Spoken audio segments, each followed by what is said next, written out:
scrutin des élections municipales et communautaires partielles intégrales du 5 novembre 2015.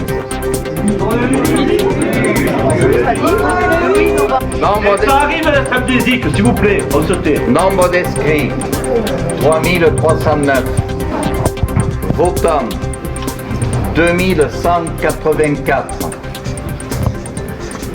Soit 66%. Bulletin blanc 59.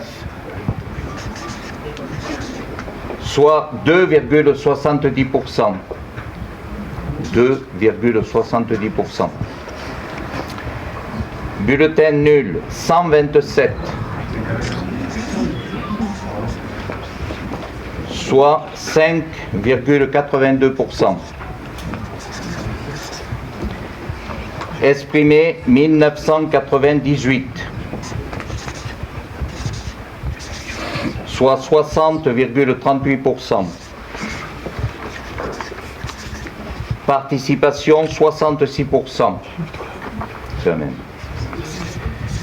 Ont obtenu liste conduite par Merle Marcel 1132 voix. Soit 56,66%.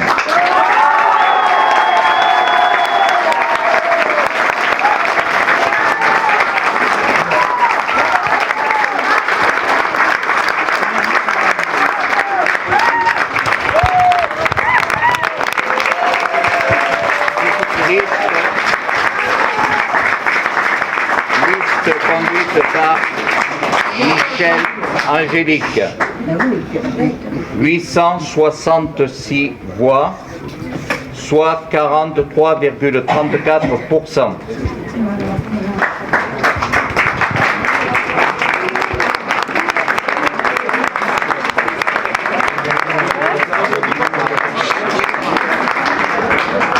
Ce qui donne, pour la liste de M.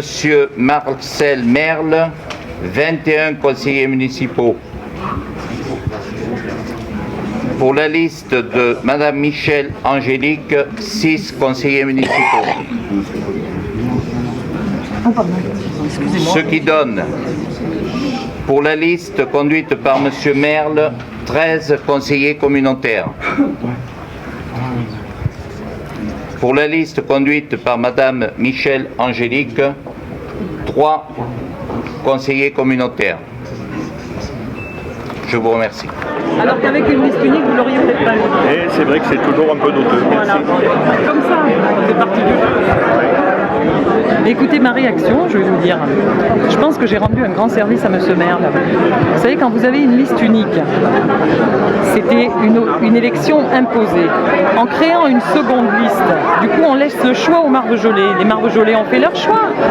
Le résultat du scrutin donne gagnante la liste de Monsieur Merle. Et j'en suis ravie pour lui. Mais surtout, je pense que ça lui donne une légitimité certaine qu'il n'aurait pas eu s'il avait eu une liste unique. Et surtout, on n'a quand même pas pris la déculottée, on n'a pas à rougir du score. Les Marvejols se sont bien mobilisés, ça c'est plutôt bon signe. Bon, on perd à quelques points, c'est pas très grave. Maintenant, je souhaite un bel avenir à la liste qui prendra les rênes de Marvejols, mais je serai attentive à ce qui va se passer. Que j'étais quand même quelqu'un de très constructif pendant la campagne, ce qui n'a pas été tout à fait l'égard de la liste de Monsieur Merle. Je pense que j'aurai une opposition constructive à Marvejols, évidemment, mais je serai très attentive à ce qui va se passer, effectivement. 3 petits mots à chaud juste après cette élection. Demain, alors, quel va être votre rôle maintenant pour Marvejols? Qu'est-ce qui va vous tenir le plus à cœur? Alors, je vais avoir un rôle d'opposition, mais évidemment d'une opposition constructive. Moi, je vais être très attentive à la maîtrise de la dette, parce que j'avais une équipe formidable sur ce sujet, dont on va se dispenser, c'est dommage. Je vais être aussi très attentive à toutes les préoccupations urgentes des Marvejolais. Parce qu'il y a des sujets urgents qu'il faut traiter de manière très très urgente. Et puis ensuite, je serai également attentive à l'essor de Marvejols et j'espère que M. Merle sera un très bon commercial parce qu'il va quand même falloir aller chercher les investisseurs à Marvejols. Voilà. Est-ce que vous pensez que les banques vont devoir mettre la main au panier, enfin au portefeuille et puis aider la ville? Et je pense qu'effectivement, dans le cadre de la renégociation de la dette ou dans le cadre de la maîtrise de la dette, il va falloir renégocier, réaménager. Évidemment, je pense quand même que M. Merle aura un élan d'ouverture compte tenu de notre score pour nous faire participer à tout cela, parce qu'il ne peut pas se dispenser de 44% des Marvejols dans cet exercice. Donc les Marvejols peuvent compter sur une équipe d'opposition soudée, présente et active? Je pense, oui. À l'heure qu'il est, oui. Vous voulez que je vous dise, je pense qu'il est grand temps de passer à autre chose qu'à des querelles intestines qui n'ont fait que desservir Marvejol. Comment vous allez... dossiers qui vont être traités? Écoutez, c'est M. Merle qui va vous le dire, ça. Bon alors Monsieur Merle, quel est votre état d'esprit juste quelques minutes après les résultats? Eh bien, je suis satisfait. Je n'espérais pas un résultat aussi satisfaisant. Ceci étant, je pense toujours que l'exercice 2015, l'année 2015, a été extrêmement triste pour Marvejol. Nous allons affronter une situation très tendue. Et voilà, je m'engage auprès des Marvejoliers à tenir la barre du mieux que nous pourrons pour redonner le sourire à Marvejol. Une gestion en bon père de famille? Oui, mais un bon père de famille, mais pas que, aussi un peu un père fouettard. Il faudra peut-être aller à la recherche d'économies et trouver de nouvelles recettes pour que nous puissions nous donner des marges de manœuvre suffisantes pour, encore une fois, redonner de l'espoir aux Marvejolais, aider la vie associative. Voilà. Donc vous avez fait un appel déjà à toutes les bonnes volontés, à tous les bons projets? Alors, appel à la bonne volonté, non, pas vraiment, puisque tant qu'on n'est pas en fonction, il est difficile de s'avancer. Ça va être le travail des prochaines semaines. Quelle sera votre première décision, votre première action de maire? Je n'ai pas prévu d'action forte, symbolique ou autre. Il faut d'abord reprendre les clés de la maison, voir un peu l'état des lieux et après nous pourrons aviser. Et faire un plan stratégique. Oui, élaborer, oui. Alors vous avez été élu avec une majorité confortable. Oui, certes. Quel va être votre point de vue? Comment allez-vous travailler avec l'opposition? L'opposition sera, il n'y a pas de souci avec l'opposition. C'est vrai que, compte tenu du mode de scrutin, l'opposition se trouve de fait sous-représentée.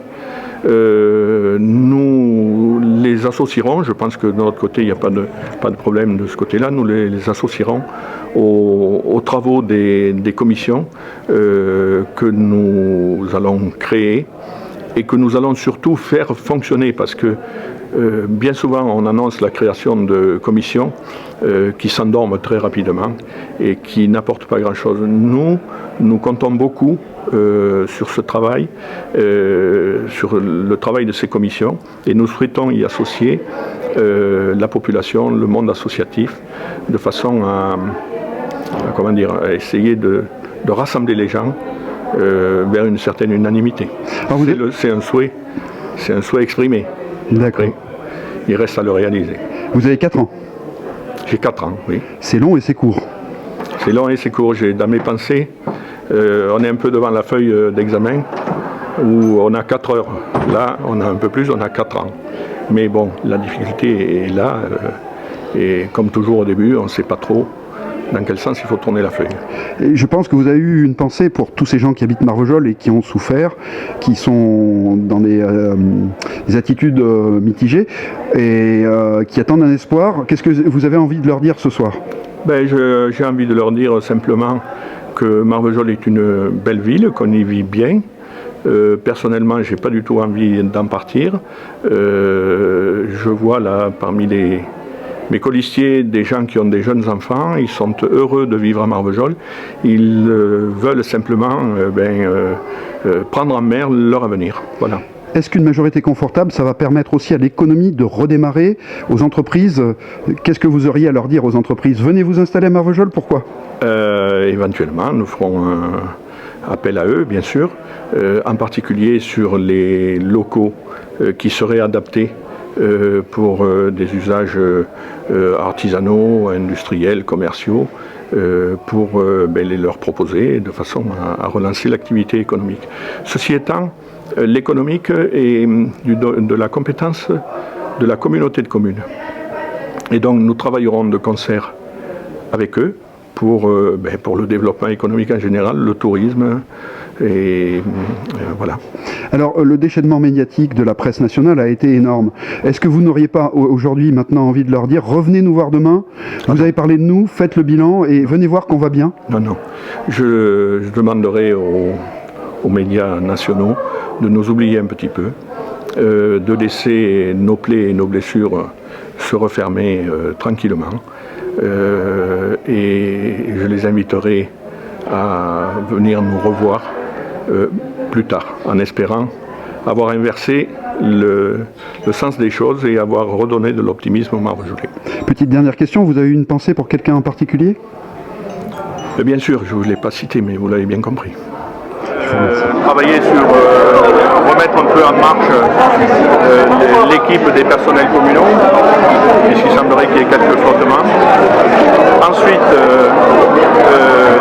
un gros travail sur l'ensemble de l'immobilier communal. Un projet qu'il faudra mener à bien le plus vite possible, si on y arrive, c'est la remise en marche d'un service pour la jeunesse.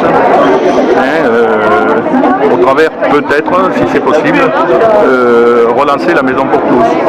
C'est un nouveau départ là aujourd'hui. C'est un nouveau départ aujourd'hui. J'espère que c'est une page tournée. Départ, après, on sera jugé à terme. Voilà. Pas de triomphalisme, pas de triomphalisme.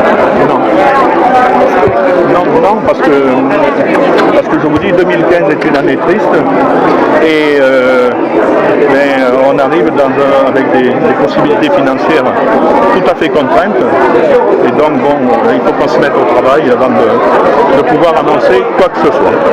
Quelle est votre marge de manœuvre? Elle est très faible, très faible.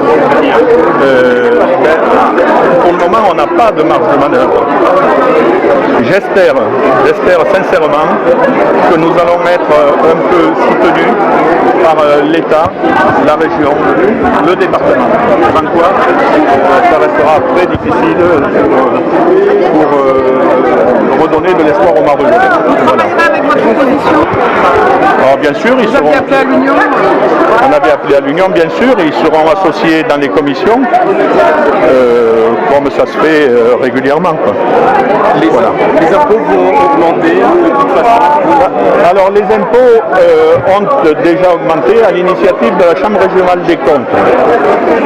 La question que vous me posez, c'est de savoir si en 2016 on va augmenter les impôts. C'est une question à laquelle je ne peux pas répondre aujourd'hui. Ça va dépendre des dotations que nous obtiendrons, ça va dépendre éventuellement des soutiens que nous aurons, et à partir de là, quand on aura fait les plus et les moins, quand on aura recherché des économies, on verra s'il est... A priori, il n'y a pas de raison d'augmenter les impôts en 2016. Je dis bien a priori. Vous avez eu des promesses de soutien avec cette campagne? J'ai eu, oui, des promesses, non, je ne peux pas vous dire. La tâche qui vous attend, c'est colossal. Pardon, La tâche qui vous attend est colossale. Oui, alors colossal. Entendons-nous bien. Il faut remettre une machine en marche. Voilà, je crois que c'est la façon de s'y prendre qui compte plus que le travail qu'on a à réaliser. Voilà. Il faut mettre en place des méthodes de travail. Il faudra peut-être taper un peu du poing sur la table dans certains cas, donner des feuilles de route au personnel et puis croiser les doigts et espérer que ça ira bien. Voilà. Pardon? Est-ce que vous allez renégocier avec les banques? On va tenter. Alors, la Chambre régionale des comptes a fait une première renégociation. Et Marvejols a obtenu un allongement de la durée de certains prêts. Mais nous voudrions renégocier avec les banques les taux des emprunts, compte tenu du fait qu'aujourd'hui les taux de référence sont très bas et nos contrats comportent encore des taux très lourds. Donc oui, sur ce plan-là, on va essayer de renégocier. Un effacement de certains emprunts, c'est... Pardon? Un effacement de certains emprunts. Les cadeaux, vous voulez dire? Si vous avez des moyens d'obtenir des cadeaux, dites-le moi j'en ai pas. Et les banquiers sont tous très sympathiques, ils ont de grands sourires, mais ils ont les poches bien boutonnées. Monsieur le maire, dernière question, est-ce que vous envisagez de porter plainte pour la gestion passée de la municipalité? Non. Non. Non. Bon, les choses sont ce qu'elles sont. Il faut tourner la page. Il faut se tourner vers demain. Il n'y a pas un homme qui porte la responsabilité. Il y avait toute une équipe, un conseil municipal. On peut regretter que les conseils avisés qui avaient été donnés par le service des finances ou la préfecture n'aient pas été suivis. Mais au regard du pénal, il n'y a rien de répréhensible en cela, puisque toutes les décisions ont, semble-t-il, été légales. Donc ce serait peine perdue que de tenter de porter plainte contre je ne sais quoi. Dans la situation actuelle, il est important de retravailler en équipe et de remettre les Marvejolais en marche. Absolument. Il faut remettre la machine en marche et qu'elle retrouve son rythme de croisière. Voilà. Voilà. Merci. La réunion de tous. À l'union de tous les Marvejolais. Nous allons notamment créer des commissions que nous souhaiterions ouvrir à la population. Alors je lance dès aujourd'hui un appel à tous les volontaires, tous les porteurs d'idées, de se manifester, et nous ne manquerons pas de les solliciter le moment venu, en particulier le milieu associatif. Ça veut dire quoi? Des bénévoles qui peuvent s'occuper de la piscine? Oui, mais c'est plus au niveau de l'idée de la participation de la population à notre action. Ça concrètement, ça passe par quoi? Déjà s'associer aux décisions qui seront prises par l'Assemblée, c'est déjà un soutien fort. Et ça, pour remettre la machine en marche, pour que les Marvejolais se sentent responsabilisés, ça me paraît très important. Vous n'avez pas de baguette magique, c'est tout le monde? Ah non. C'est une gestion rigoureuse d'abord, citoyenne bien sûr, mais là on n'aura pas les moyens de gérer ça à la petite semaine. Il faudra une rigueur extrême dans les commandes et autres. Merci beaucoup. Bonsoir,